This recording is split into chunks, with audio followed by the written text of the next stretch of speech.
Welcome to Taproot TV. This is Benna and I am here with one of my favorite guests I ever have, Barb Carr. She's a rock star at our summit, and she is a co-author of this amazing book called Evidence Collection and Interviewing Techniques to Sharpen Investigation Skills.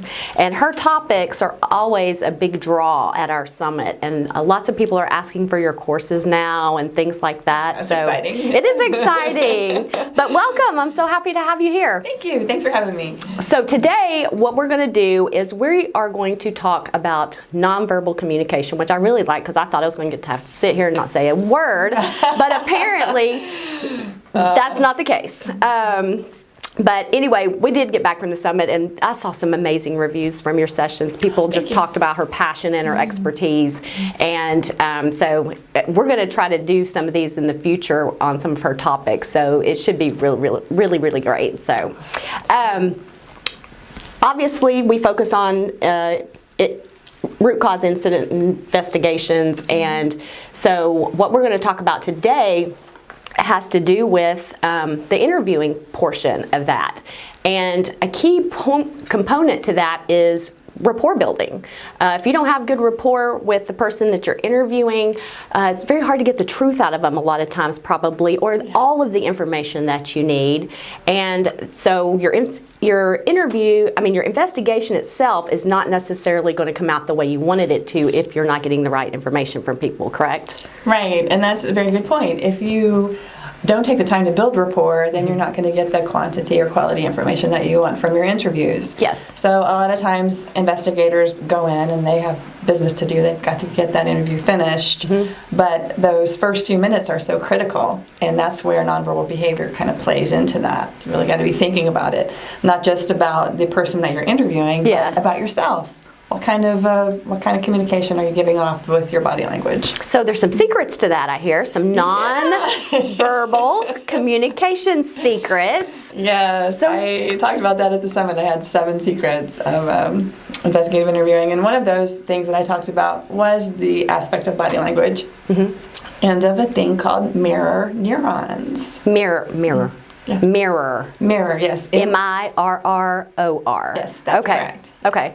So mirror neurons in our brain, and it's, to explain it very simply, it's like if you see someone yawning, then you yawn. Right. If you see someone reach for a drink, then you reach for a drink. Because our brains work that way. Right. We want to not just watch somebody do something, but we want to experience what they're experiencing. Okay. And for example, like people who have autism, they have their mirror neurons are not working correctly. So this is really exciting science, because if we know this, because they have a hard time experiencing empathy and understanding how emotions and how people feel. Right. So if we know this, then maybe in the future we can correct that and help them to be, better socially. So by our mirroring them, then that helps us communicate with them better. We communicate like that. We are soft wired to be communicators. Okay. Human beings are. Okay. So the mirror neurons help us to do that. It helps us to really want to connect with someone. And, one example that I have is a video I saw of you and Vincent Phipps. Yes. Okay, you did a little short video, and you were both, and he's like high energy. And he was like, da-da-da-da, and your mirror neurons were firing, and you were right there too, and you were da-da-da-da, and I had to watch it twice because it was funny. Just so, it got me excited too, because then my mirror neurons started firing when I saw you guys like connecting and mimicking each other's body language and behavior. I'm going to have to go back and watch that. It's really fascinating. So one of the things it sounds like it does is it affects your emotions. So, and your energy level. Yes. And so that really makes you think about a lot of things, like what kind of TV programs that you watch, or, when you watch, like, your favorite team is playing sports and you get all into that, that's like your mirror neurons are firing, like, to the response of everyone around you, and you're connecting with them on that level. Right. So one way in an investigative interview that you can connect with people is to really watch your own body language, because you don't want to be firing messages that you don't want to be there. Right. Or, okay. Anxious types of body language or closed off body language or being really Accusatory. fidgety or you're accusatory. Yeah. aggressive. Yeah, you want to be open and relaxed, and hopefully you can influence your interviewee to feel relaxed as well. So it's not always about decoding the other person's body language. It's also being aware of what your body language is and harnessing the power of that to influence the person you're interviewing. So say someone comes into an interview with you and you can tell that their energy is kind of negative as they're walking in the door and they're closed off. Yes. So what do you do to try to take their energy down, calm it down, open them up a little more? What would be some things you could do to help with that? That's a really good question, and that happens. And a lot of times, for example, if you were meeting with someone, they came in their office and they were all edgy and anxious, how do you think you would start to feel? Yeah, you would relate right back to that. You'd start absorbing it, and then your mirror neurons would start firing that.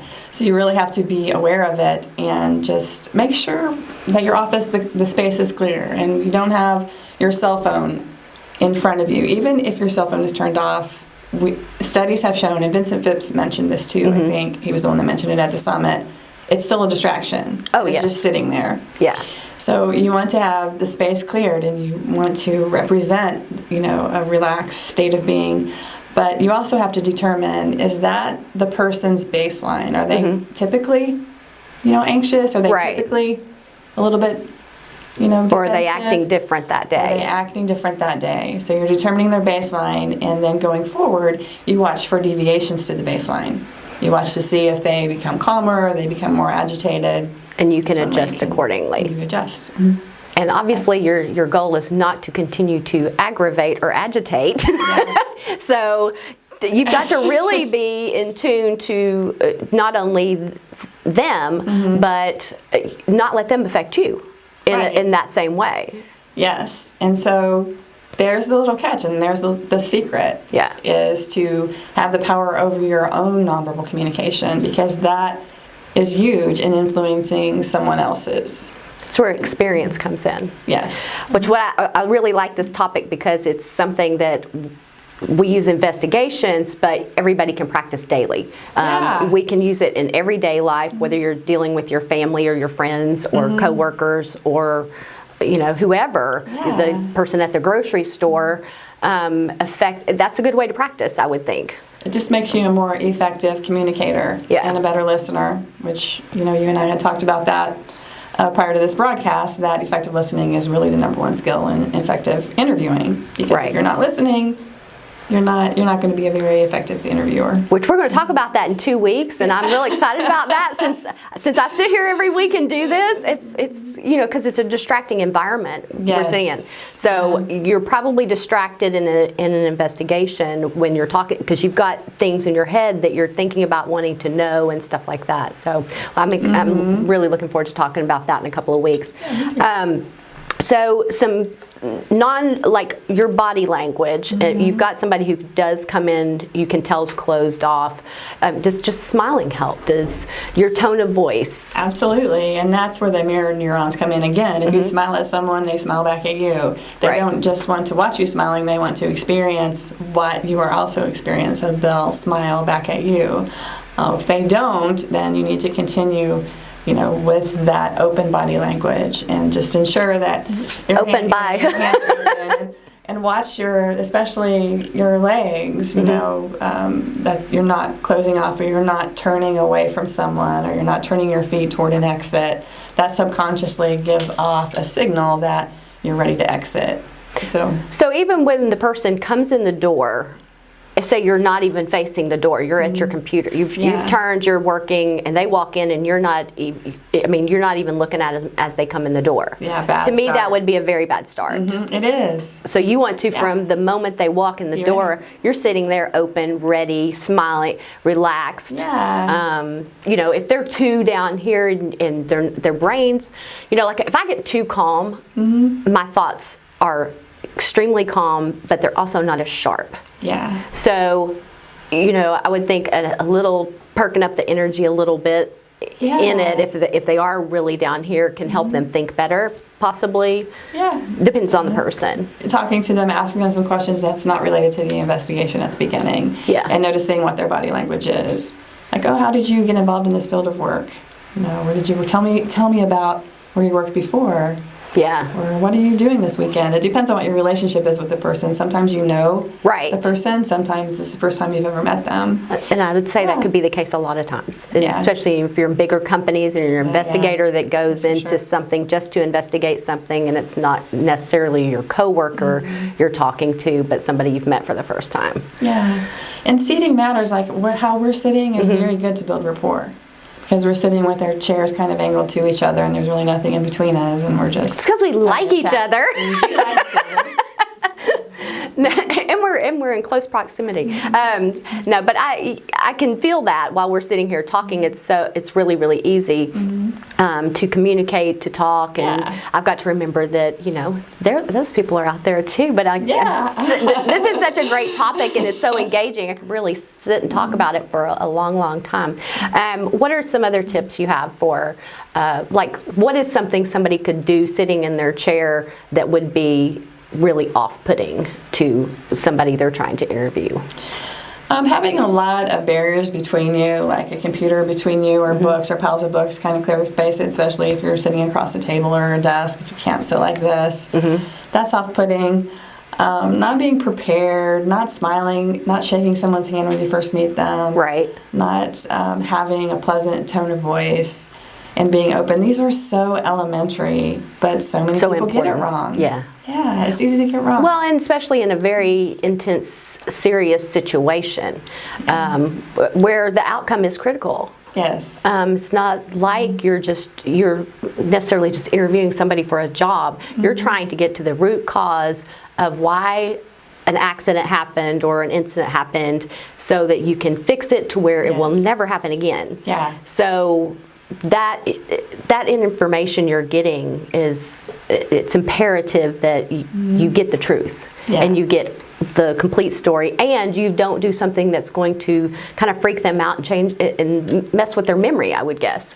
Right. And that comes, we'll have a chat about that another day, but it's totally separate than building rapport. Yeah. So we're not even, when we're rapport building, we're not talking about the incident at all.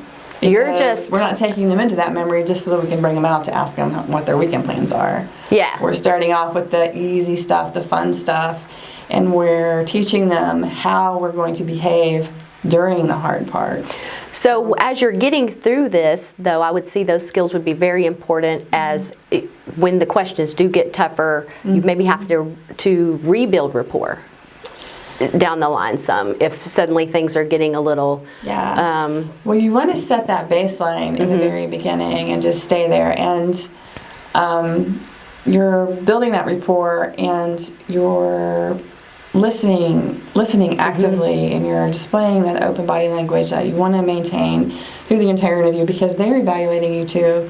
So if they say something they're a little bit nervous about saying, or they think might be a little bit controversial, and all of a sudden your body language changes. Yes. And we can't help it. Can be natural, yes. Because our reptilian part of our brain, our limbic part of our brain, it responds to emotion. So sometimes we can't help to do that, but it's really important to be conscious of how you can have a reaction that you don't intend to have and make somebody shut down or say less because you had that reaction. So you want to try to maintain your cool.